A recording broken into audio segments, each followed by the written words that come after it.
아멘. 우리가 다 함께 아시는 바와 같이 우리가 매주 따로 본문을 정하지 않고 성경을 순서대로 읽어 나가고 있습니다. 그런데 언제나 하나님께서는 그 주간에 정말 딱 맞는 말씀 정확하게 우리를 인도해 주십니다. 하나님은 살아계시고 하나님은 말씀으로 우리를 인도하시며 하나님이 주시는 최고의 응답 말씀이 성취되는 그 언약 속에 우리의 인생이 움직이고 있습니다. 여러분 그 사실을 아는 사람, 그 사실을 실제로 누리는 사람은 아무것도 두려울 게 없습니다. 하나님께서 살아계시고 나의 사정을 아시며 나의 일생을 절대 주권으로 인도하시는 게 믿어지고 체험되기 때문에 아무것도 문제가 되지 않는 겁니다.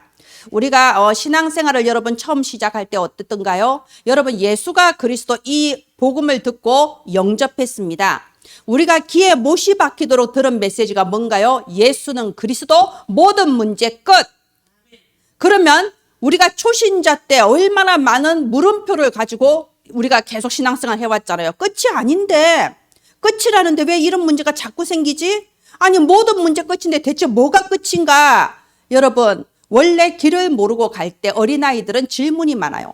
소풍을 가보세요. 언제 도착합니까? 얼마나 더 가야 됩니까? 여기서 그냥 놀면 안 돼요. 목말라요. 배고파요. 다리 아파요. 별말 다 합니다. 우리가 똑같은 거예요. 예수가 그리스도, 모든 문제 끝. 우리에게 예수님의 영이 내게 임했을 때, 내가 하나님의 자녀로 구원받았을 때 근본 끝났습니다. 완전히 실제로 완전히 끝났습니다. 우리의 남은 일생은 뭐냐? 아 진짜 끝났구나. 정말 내가 운명이 달라진 게 맞았구나. 진짜 우리 가문의 문제 나부터 끝났구나. 그거를 하나하나 증거가 나타나고 하나하나 증거를 붙잡으면서 그 붙잡은 증거로 또 다른 사람한테 증인되고, 우리의 일생이 그거예요. 여러분 암 수술했으면요, 암 수술한 다음 날 뛰어다니지 않잖아요. 그럼 우리가 의사한테 아니 암덩어리 뗐다면서 진짜예요, 거짓말 아니에요, 난 마취시켜놓고 뭐 한 거예요, 나 여전히 아프잖아요. 그런 사람이 어디 있습니까? 암 수술하고 나면요, 아 진짜 암덩어리가 없어졌다는 이게 증거가 하나하나 몇 달, 몇 년을 두고 나타나는 거잖아요. 그죠? 여러분 우리가 정말 우리 입술로 우리의 믿음을 고백합시다. 하나님이 들으시고 사람이 듣고 마귀도 들어요. 자, 예수는 그리스도, 모든 문제 끝. 여러분 이거 하루에 50번씩 하세요. 왜 50번씩 하냐? 여러분이 100번씩 안 믿잖아. 하루에 100번을 불신앙을 하잖아. 그러니까 최소 50번이라도 예수는 그리스도, 모든 문제 끝. 이래야죠. 하나님은 우리의 불신앙대로 일을 이루지는 않으십니다. 우리의 믿음대로 이루십니다. 언제나 300%의 믿음으로 300% 응답을 보는 저와 여러분 되기를 바랍니다. 자, 우리가 순서에 따라서 오늘부터 마태복음 5장이 시작됩니다. 자, 마태복음 5장, 6장, 7장 이 세 개는요, 산상보훈이라는 제목을 가지고 있습니다. 산상보훈 뜻이 뭐냐? 산에서 가르쳐 주신 보배로운 가르침, 보배 같은 이 중요한 가르침을 산상보훈이라고 해요. 예수님께서 지난 마태복음 4장에서 마귀와의 싸움에 이기시고, 그 다음에 제자들에게 나를 따라오너라 부르시고, 이제 드디어 본격적으로 첫 번째 가르침을 시작하십니다. 그러니까 이게 얼마나 중요한 내용이에요. 사실상 우리가요, 이 성경에서 마태복음 4장부터 쫙 보는 여기까지만 영적인 비밀을 이해해도요, 내 인생의 모든 문제 답이 나옵니다. 자, 다음 화면 해주세요. 이 마태복음 5장의 내용은 이제 우리에게 새로운 각인이 시작되는 내용입니다.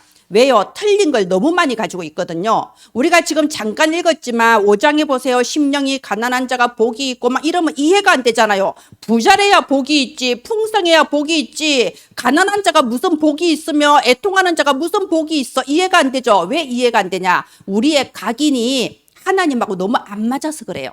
우리는 세상 각인을 가지고 있어요. 사탄이 준 각인을 가지고 있으니까 하나님 말씀을 들으면 이해가 안 되는 겁니다. 그래서 바꾸라는 거예요. 근본부터 네 생각을 바꾸고 네 속에 뿌리 박혀져 있는 그 틀린 것들을 다 뽑아내라. 새로운 각인, 이게 이번 마태복음 5장의 주제입니다.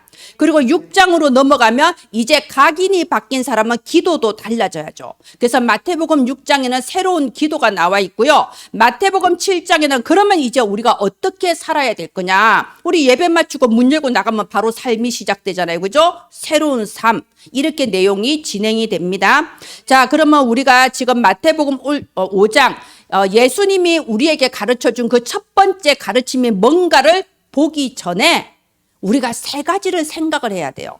그래서 지금 주보에 1대지, 2대지, 3대지 나와 있죠. 1대지가 뭔가요? 도대체 왜 산으로 가셨는가? 아니 예루살렘에 성전도 있고 다 있는데, 그죠? 사람도 예루살렘에 많은데 왜 하필 산으로 가셨냐? 두 번째, 아니 그 바리새인, 예루살렘 안에는 바리새인도 있고요, 뭐 많이 배운 유식한 사람, 훌륭한 사람 많습니다. 그런데 하필이면 저 갈릴리 바닷가에서 온 어부들을 제자로 부르셨냐? 왜 갈릴리 사람이냐?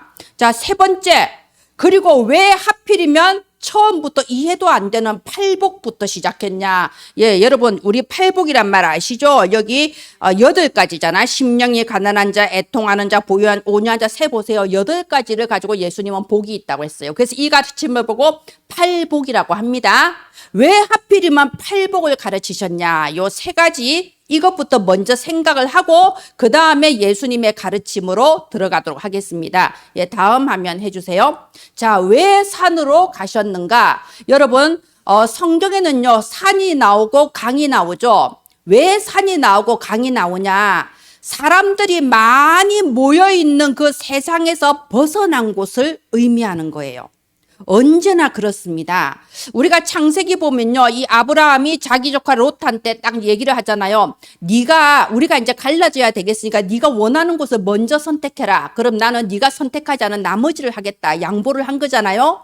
그러니까 조카 롯이 뭘 선택합니까? 소돔과 고모라를 선택하죠. 왜냐하면 소돔과 고모라는 사람들도 많고요. 그러니까 문화시설도 많아요. 일할 것도 많고 돈 벌 것도 많아요. 앞으로 발전 가능성이 무궁무진합니다. 그러니까 롯은 아유 삼촌이 그렇게까지 말씀하신다면 제가 저렇게 좋은 곳 이러면서 고른 거예요.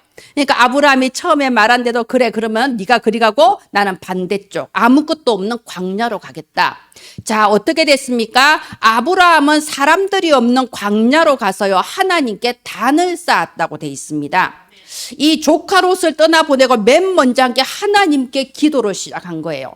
나중에 결과가 어떻게 달라졌나요? 롯이 소돔과 고모라가 어떻게 됐는지 아시잖아요. 하늘에서 불이 떨어져서요 완전히 소돔과 고모라 멸망했습니다.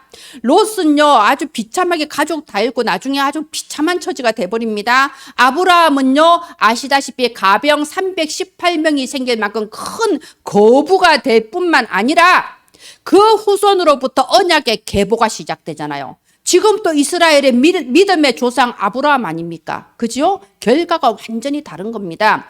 또 우리가 우리 그 야곱 아시죠? 여러분 야곱은요 잠깐만요. 저 너무 바람이 세면 시끄럽거나 더우니까 줄이세요. 더워지면.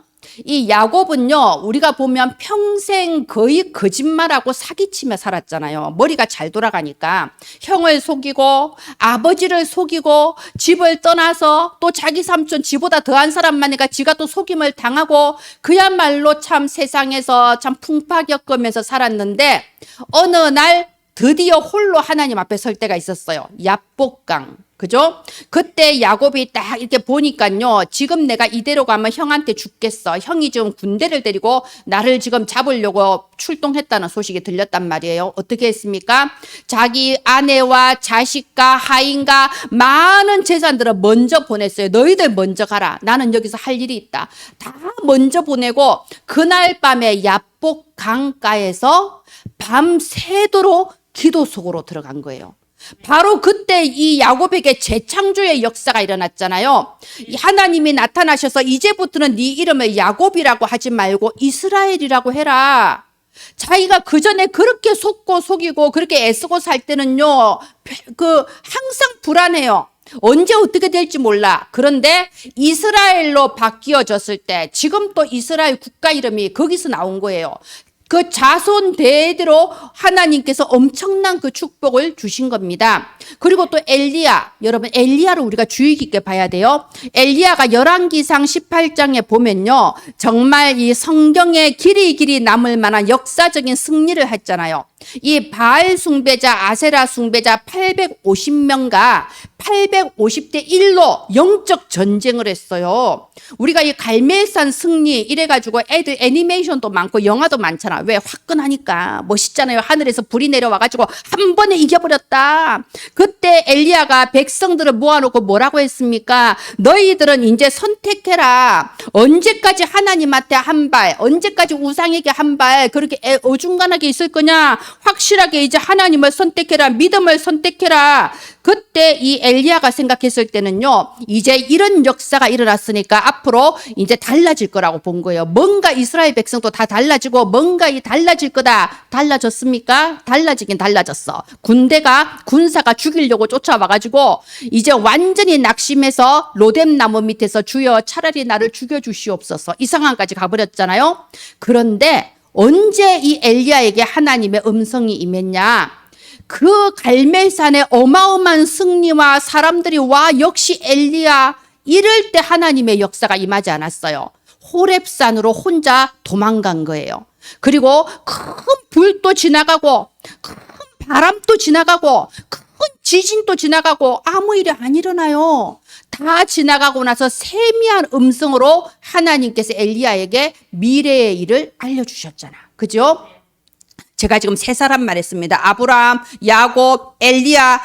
예, 뭔가요? 하나님은 사람들이 좋아하는 큰 업적이나 대단한 이렇게 규모나 그 무리 가운데 역사하시는 게 아니라는 겁니다.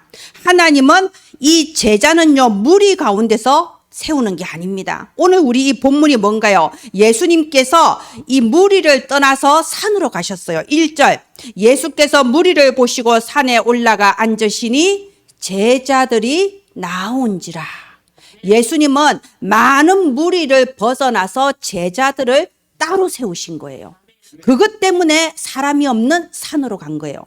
또 우리 보면요, 이 바리새인 보세요. 예수님의 십자가에 못 박은 바리새인은요, 그러고 보면 한 번도 도시에서 벗어난 적이 없어. 항상 예루살렘 도시에 있었잖아요. 뭔가요? 이 바리새인들에겐 사람이 중요한 거예요. 지금 또 교회 안에 그런 사람 많습니다. 하나님의 뜻이 무엇인가 보다 지금 사람들 앞에서 내 입장이 어떻게 돼야 되냐. 하나님이 원하시는 게 뭔가 보다는 어떻게 하는 게 나한테 이득이 되냐, 손해가 되냐. 말하자면 사람이 중요한 그런 분들이 교회 안에 많습니다. 그러니까 항상 사람들을 보고 머릿속으로 계산을 하는 거예요. 자꾸 생각하고 계산하니까 어떤 결과가 나왔냐. 아이고, 저 예수를 십자가에 못 박혀 죽여야겠다. 그래야 내가 내 위치를, 우리 이 자리와 이 물질과 이런 자리를 지킬 수 있겠다. 그런 계산이 나온 겁니다. 자, 보세요. 그러면 그 마음에 그런 계산이 나오게 주장한 존재가 따로 있다는 거예요. 그게 지 생각이 아닙니다. 그래서 여기에 제가요, 세 가지 법을 말했습니다. 여러분, 이 세상은 어떤 법칙을 가지고 굴러가냐? 생존 경쟁이에요. 살아남아야 돼요. 그죠? 그러다 보니 극단적인 이기주의예요. 나밖에 몰라요. 그게 이 세상 법칙입니다. 돈이면 끝나는 거예요. 무조건 내 이득 중심이에요. 그렇게 돌아갑니다. 그런데 이게 사람들에게서 나온 법칙이 아니고 사실은 요한복음 16장 11절에 세상 임금 마귀가 세상의 임금 노릇하면서 여러 가지 오직 나밖에 모르고 내가 살 길을 찾는데 그게 사탄의 조종을 받는 거다 이거예요. 이 사탄의 법은 어떤 법이냐? 에베소서 2장 2절에 공중권세 잡았다고 돼 있어요. 하나님과 사람 사이를 갈라놓는 거예요. 로마서 8장 2절에 죄와 사망의 법이라고 했습니다. 여러분, 이 죄와 사망의 법이 무슨 뜻인가요? 죄를 지은 자는 사망합니다. 그런데 그 죄가 무슨 죄냐? 하나님을 떠난 죄. 하나님을 알지 못하는 죄. 하나님을 알지 못하면요, 결국은 지 아무리 노력하고 지 아무리 교회 열심히 다녀봤자, 지 아무리 정성 들이고 섬겨봤자 결국은 사망, 영적인 사망, 지옥 가게 돼 있어요. 그래서 제가 이 신천지 믿으시는 분들 제가요, 나쁘다고 하는 게 아니에요. 아무리 해봤자 소용없다는 거예요. 응답 없습니다. 축복 없습니다. 결국은 사망입니다. 이게 바로 마귀 사탄의 법이에요. 한마디로 이 사탄의 법은 죽이는 법이에요. 하나님 끝내 못 만나고 지옥 가게 만드는 법이에요. 그 법을 가지고 세상을 좌지우지하는데 그 속에서 마음과 생각이 사로잡혀 있으니까 결국은 내 이득 따르다가 망하는 겁니다. 그게 바리새인들의 법이었어요. 하나님 나라의 법은 뭐냐? 살리는 법입니다. 요한복음 1장 12절에 영접하는 자, 그 이름을 믿는 자는 하나님 자녀가 되는 권세를 주심이라. 왜 권세가 필요한가요? 마귀를 이겨야 되니까. 우리가 이 마귀의 종노릇에서 벗어나는 권세로 하나님의 자녀가 되게 하셨습니다. 요한복음 10장 10절에 내가 온 것은 양으로 생명을 얻게 하고 더 풍성하게 얻게 하려 함이라. 예수님은요, 살리는 법이에요. 생명의 법이에요. 예수 믿고 구원받았다, 그걸로 끝이 아니에요. 살아가면서 계속 증거가 오는 겁니다. 그 증거를 날마다 더 풍성하게 누리고 감사 위에 감사, 은혜 위에 은혜, 평강 위에 평강, 이게 바로 신앙생활 아닙니까? 예수님은 살리는 법이에요. 그게 하나님 나라의 법입니다. 오늘 제목이 무리와 제자라고 되어 있는데요. 여기에는 진짜 하나님 나라의 놀라운 비밀이 숨어 있어요. 사실은 하나님께서 하나님의 뜻을 이 땅에 이루시는 핵심적인 비밀이 무리와 제자입니다. 우리 민수기 14장 알잖아요. 가데스바네아 광야에서 이스라엘 민족의 수가 몇 명이냐? 장정만 60만 명이라고 했어요. 남자 어른 하나가 60만 명. 그러면 거기 딸려 있는 뭐 여자나 다른 가족들 합치면 그때 당시 이스라엘 민족의 숫자가 250만 명에서 300만 명은 되었어요. 생각보다 엄청 수가 많죠.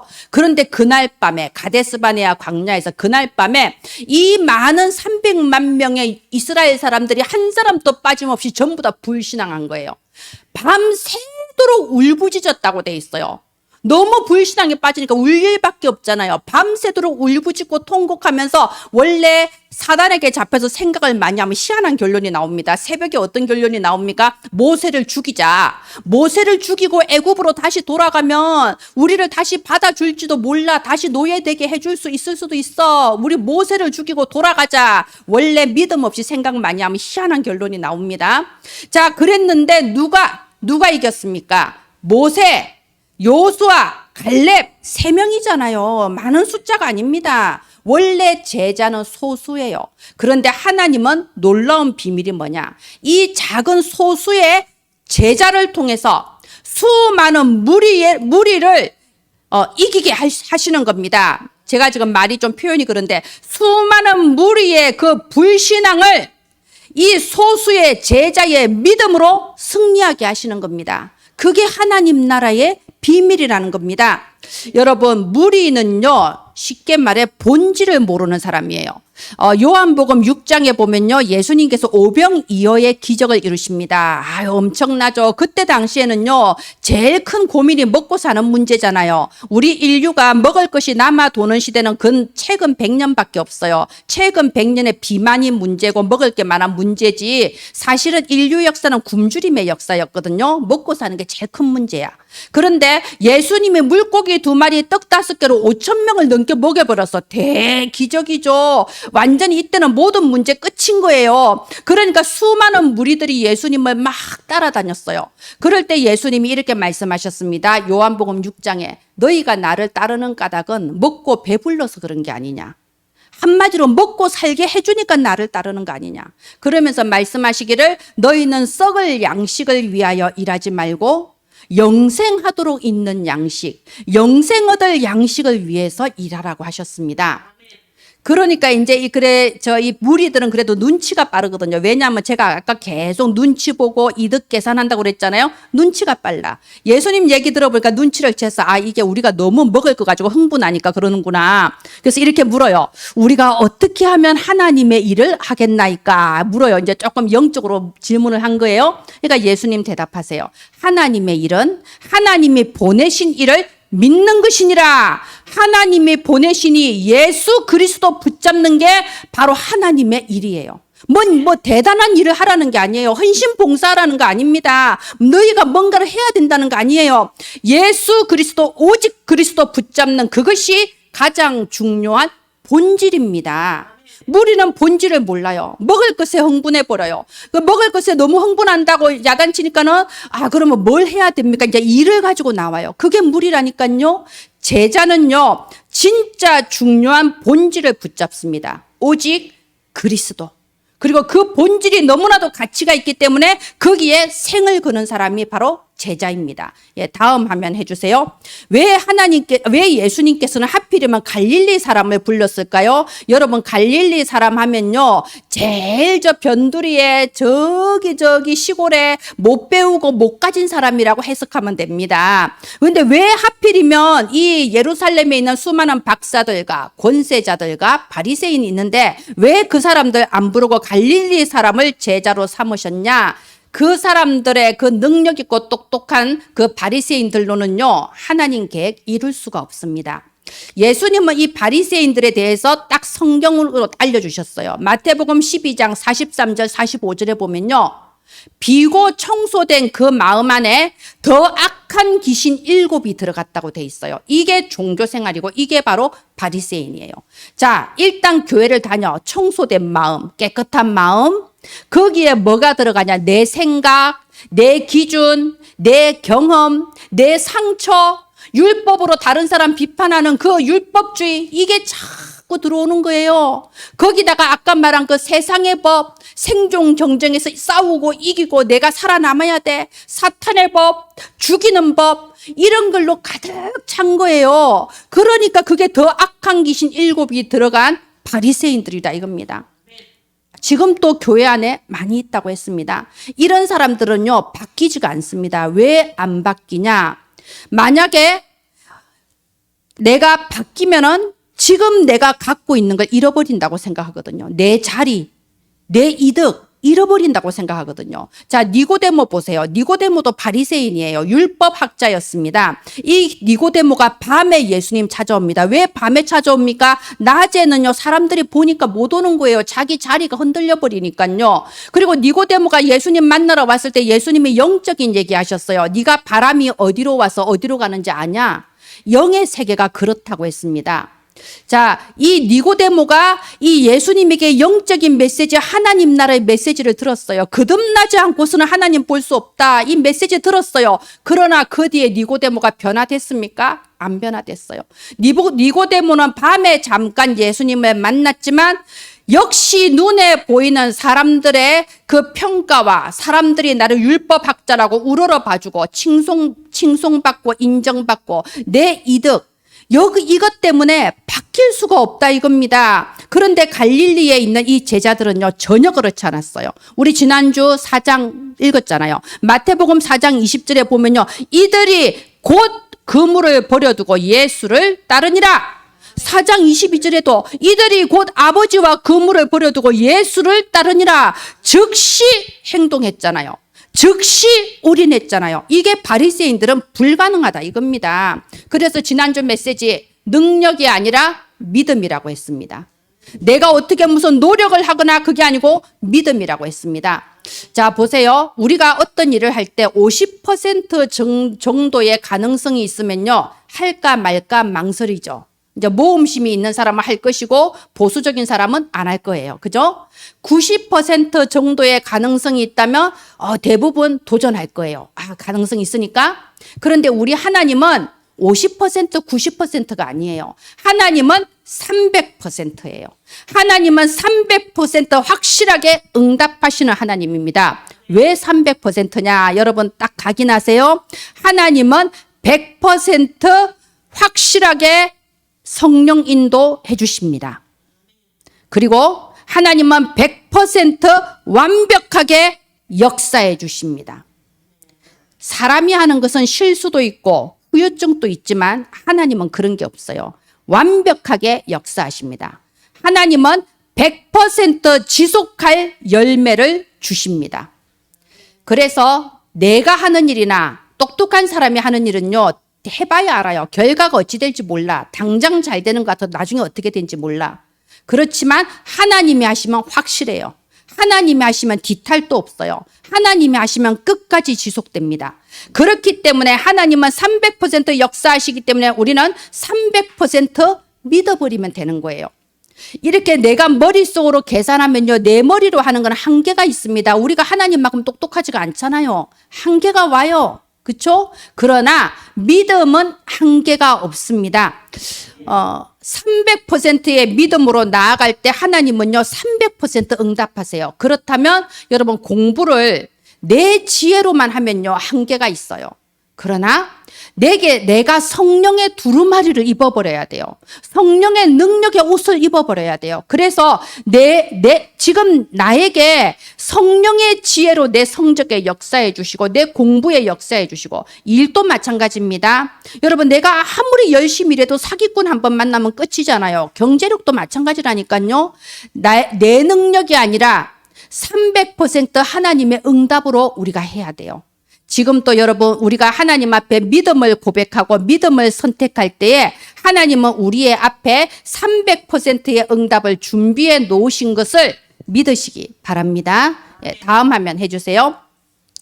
자, 5절부터 10절까지 보면요. 이 예수님께서 팔복을 가르치셨습니다. 그런데 보세요. 이해가 안 돼요. 심령이 가난한 자가 복이 있고, 아니, 애통하는 자가 복이 있고, 절대 이해가 안 됩니다. 그죠?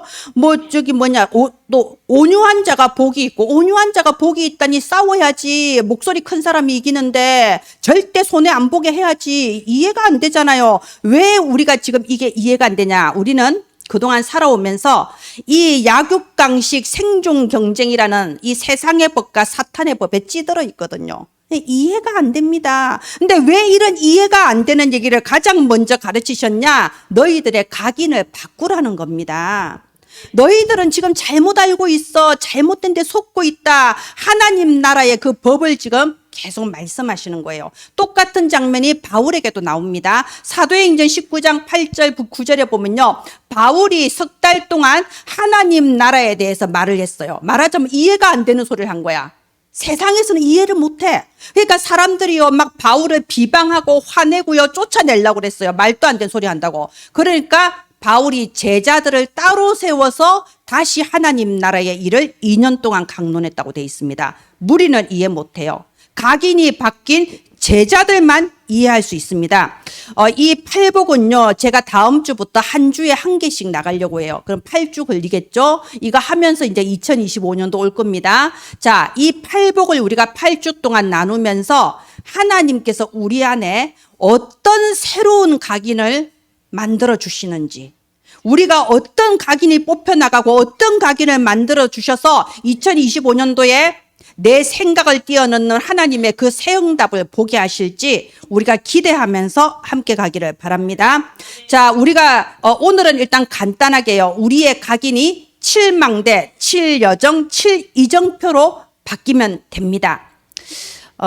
우리가 이 7망대 내용 한번 보세요. 이해 안 될 내용이에요. 솔직히 말해서. 성삼위 하나님이 나와 함께 하신다고. 우리가 어떻게 하나님과 함께 합니까? 우리가 다 죄인인데 죄인은 하나님 만나면 죽어요. 그런데 그리스도의 피로써 우리는 죄 사함을 받고 성삼위 하나님이 함께 하시는 신분이 되는 거잖아요.